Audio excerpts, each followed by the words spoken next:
शासनाने नुकताच तुकडेबंदी नियमितीकरणाबद्दल एक महत्त्वपूर्ण असा निर्णय घेतलेला आहे आणि त्या निर्णयान्वये 1965 ते 2024 या कालावधीमधील शेतजमिनीचे जे तुकडे पाडण्यात आलेले आहे त्याला आपण भूखंड म्हणतो आणि ते अनधिकृत आहेत, म्हणजे त्याला कुठलीही अकृषक परवानगी वगैरे घेतलेली नाही आणि त्या ठिकाणी गरीब लोकांनी आपले राहते घरं बांधलेले आहेत आणि त्यांच्याकडे बहुतांश लोकांकडे अनोंदणीकृत दस्त आहे, जे ₹20, ₹50, ₹100, ₹500 अशा स्टॅम्पवर लिहिलेले आहेत आणि त्याची नोंदणी न झाल्यामुळे त्यांचे सातबारे तयार झाले नाहीत. त्यामुळे त्या गरीब लोकांना कुठल्याही बँकेतून कर्ज वगैरे काढता येत नाही. त्यामुळे आपल्या महाराष्ट्र शासनाने विशेषतः आपले जे महसूल मंत्री आहेत आणि आपल्या अमरावती जिल्ह्याचे जे माननीय पालकमंत्री आहेत, माननीय नामदार चंद्रशेखरजी बावनकुळे साहेब यांनी यासाठी अतिशय धडाडीने प्रयत्न करून हा निर्णय घेतलेला आहे आणि या निर्णयाची अधिसूचना दिनांक 3/11/2025 रोजी शासनाने निर्गमित केलेली आहे आणि त्या अधिसूचनेची अंमलबजावणी कशी करायची याबाबत 4/11/2025 रोजी एक SOPसुद्धा तयार करण्यात आली आहे.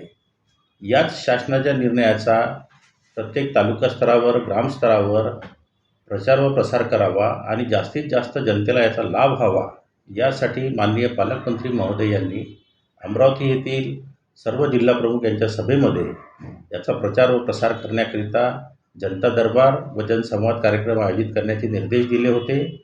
त्या अनुषंगाने नोंदणी व मुद्रांक विभागातर्फे अमरावती जिल्ह्यामध्ये संपूर्ण तालुका स्तरावर हे अभियान 11/2/2026 रोजीपासून ते 18/2/2026 अमरावती जिल्ह्यातील प्रत्येक तालुक्यामध्ये राबवण्यात येत आहे.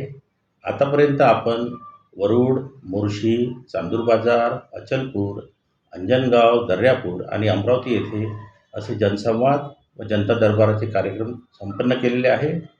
या कार्यक्रमाला आपल्याला भरभरून लोकांचा प्रतिसाद लाभलेला आहे आणि या कार्यक्रमातून आमच्या असं लक्षात आलं की जनतेचे किती छोटे छोटे प्रॉब्लेम्स असतात आणि त्यांच्यापर्यंत माहिती न पोचल्यामुळे ते कसे अनुत्तरित राहतात.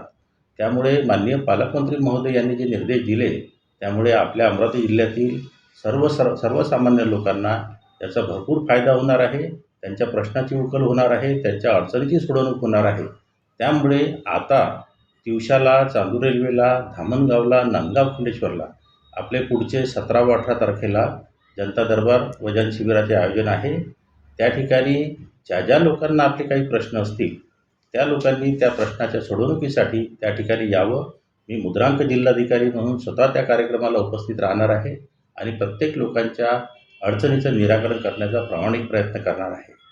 माझी अशी विनंती आहे की सर्वांनी या जनता दरबार जनसंवादाचा लाभ घ्यावा. धन्यवाद. नमस्कार.